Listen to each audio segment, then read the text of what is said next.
Welcome back, America. It's Hugh Hewitt, joined now by United States Senator Tom Cotton from the great state of Arkansas. Good morning, Senator. Good morning, Hugh. I have something to protest with you. Go ahead.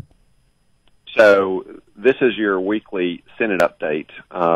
For a couple of years, I did your House update, then Mike Pompeo, and now you've got Mike Gallagher, and you're calling that the Mike Pompeo spot. I Yes. insist that it be called the Tom Cotton spot. Oh, you're right. It's the Tom Cotton seat, isn't it? It's the Tom Cotton seat. That's you're right. It was the original. It's sort of like when people say that Judge Gorsuch is filling the Scalia seat, he's actually filling the Justice Jackson seat.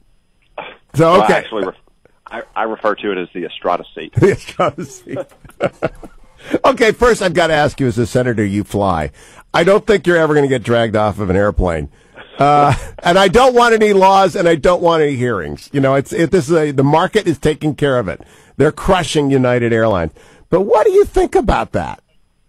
Well, Hugh, yesterday my wife and I were flying with our two sons under 2, and fortunately none of us got bumped, but pretty remarkable to see that video. You think that United would simply up the price they were willing to pay for people to voluntarily leave the plane, and then since then I think they could probably use some additional crisis communications counseling. Maybe you could go moonlight for them. Yeah, well, General McChrystal has in his book Team of Teams that you always try, you authorize your lowest level employee to make it right for the person in charge, and you communicate, and you always fix things at the lowest level. You authorize people to fix things. And I was thinking, you were a platoon leader in Sadr City, right? You were in Baghdad. Don't you try and de-escalate things as opposed to up-escalate things when it's tense?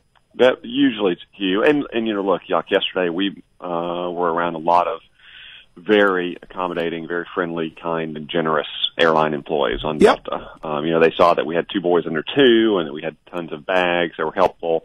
Almost every person that works at these airlines is a good person. They're trying to do a job under very adverse circumstances. You know, the airline industry is a tough industry to make money. A lot of them were losing money until recently. They've got to deal with weather that's beyond their control. They've got to sometimes deal with passengers who are behaving incorrectly. So it looks like yesterday you had a couple employees that weren't behaving the way you might have hoped. But it's possible, too, that they don't have the right guidance from their senior leaders. You know, you talk about the military, and you can give your soldiers a mission, you can give them specific tasks, and give them direction down to very detailed instructions. But on the front line, they're going to have to make decisions on their own. That's also why you give them what's called the commander's intent at the highest level, what you expect them to do if they're on their own and they don't have a leader and they're not receiving guidance.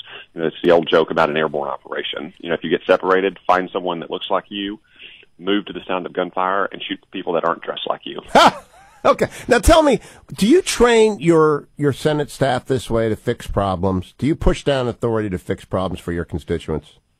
Yes, of course, Hugh. And, you know, my staff, especially my staff that deals regularly with Arkansans' problems with federal agencies. Their mom is not getting a Social Security check, or they're not getting their VA benefits, or maybe they waited a little long and they need help getting a passport before they take a trip overseas. So everyone knows that even if that's not their job, their first responsibility is to be responsive to Arkansans and their needs in the federal government. You know, what you just said is what McChrystal says the Ritz-Carlton rule is. Even if it's not your job, you own the problem. If you come in contact with the problem, it's your problem. You fix it. Yeah, we can't expect an Arkansan to know that this person does foreign policy for me, and this person does operations, and this person does constituent services.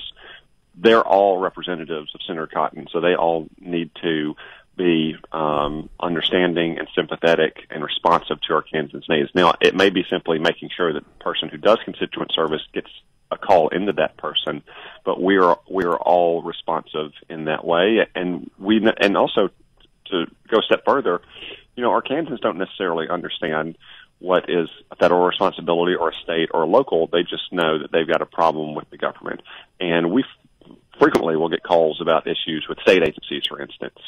And we try to go out of our way to make sure that they get connected to the right person in the state.